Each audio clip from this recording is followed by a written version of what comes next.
ರೈತ ಪರವಾಗಿ ಒಂದು ಪಕ್ಷ ದೊಡ್ಡ ಮಟ್ಟದಲ್ಲಿ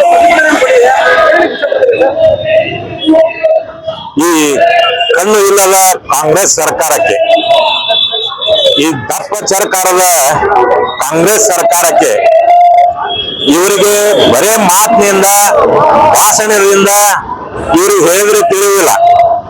ಇವರಿಗೆ ಬಾರ್ಕೋಲು ಏಟ್ಬೇಕು. ಈ ದಪ್ಪ ತಗಲಿನ ಈ ಸರ್ಕಾರಕ್ಕೆ ಬಾರ್ಕೋಲು ಏಟ್ನಿಂದ ತೊಗಲು ಕಿತ್ತು ಹಾಗೆ ಹೊಡೆಯುವ ಹಾಗೆ ನಮ್ಮ ರೈತರು ಈಗಾಗಲೇ ತಯಾರಾಗಿದ್ದಾರೆ.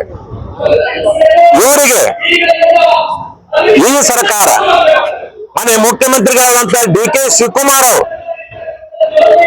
ಅವರ ಈ ರಿಯಲ್ ಎಸ್ಟೇಟ್ ನ ಬ್ರೋಕರ್ಗಳಿಗಾಗಿ ಕೆಲಸ ಮಾಡ್ತಿದ್ದಾರೆ. ಇಂಥ ಒಬ್ಬ ಈ ಭ್ರಷ್ಟಾಚಾರದಲ್ಲಿ ಮೂಡಿರುವಂತ ಕಾಂಗ್ರೆಸ್ ಸರ್ಕಾರ, ಇವರಿನಿಂದ ನ್ಯಾಯ ಸಿಗಲು ಸಾಧ್ಯ ಇಲ್ಲ. ಇವರಿಗೆ ರೈತರ ಈ ಕಣ್ಣೀರಿಂದ ಇವರ ಸರ್ಕಾರ, ಈ ಕಾಂಗ್ರೆಸ್ ಸರ್ಕಾರ ಇನ್ನು ಮುಂದೆ ಇರೋದಿಲ್ಲ.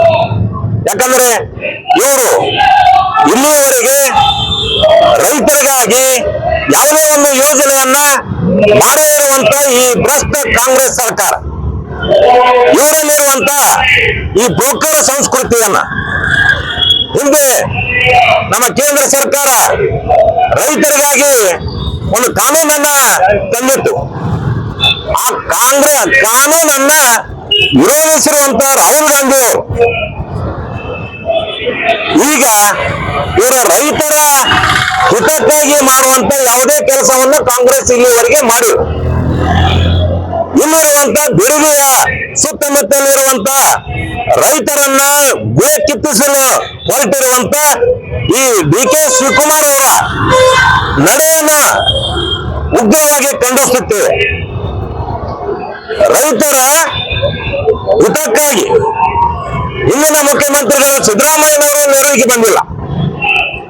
ಈಗಿರುವ ಸರ್ಕಾರ, ಈ ಬಂಡ ಸರ್ಕಾರ, ಡಿ.ಕೆ. ಶಿವಕುಮಾರ್ ಅವರೇ ಇದನ್ನೇನಾದರೂ ಮುಂದುವರಿಸಿದ್ದೇ ಆದರೆ, ಬಿಡುಗಡೆಯಲ್ಲಿರುವಂತ ಈ ಭೂಮಿಯನ್ನು ಸ್ವಾಧೀನಪಡಿಸಿದ್ದೇ ಆದರೆ ನಿಮಗೆ ನಮ್ಮ ರೈತರು, ಇಲ್ಲಿರುವಂತ ನಮ್ಮ ಪಕ್ಷ ನಿಮ್ಮನ್ನ ಬಿಡುವುದಿಲ್ಲ. ಇನ್ನು ಮೇಲೆ ಯಾರ ಈ ಕಾಂಗ್ರೆಸ್ ಪಕ್ಷ ರಾಜಕಾರಣಿಗಳು ಮಾಡ್ತಿರುವಂತ ಮೋಸವನ್ನ ಎಂದು ರೈತರು ಕ್ಷಮಿಸುವುದಿಲ್ಲ. ಈ ನಿಮ್ಮ ನಡೆಯನ್ನ ಖಂಡಿಸುತ್ತೇನೆ. ಶ್ರೀಶೈಲ್ ಗೌಡ, ಬಿರಾದಾರ್, ಸಿಂದಗಿ.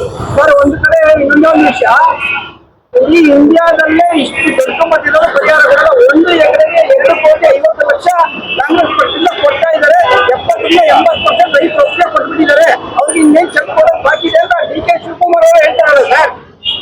ಇದು ಅವರ ಪುಂಡಾಟಿಕೆ, ರೈತರಿಗೆ ಸುಳ್ಳು ಹೇಳಿಸುವಂತದ್ದು.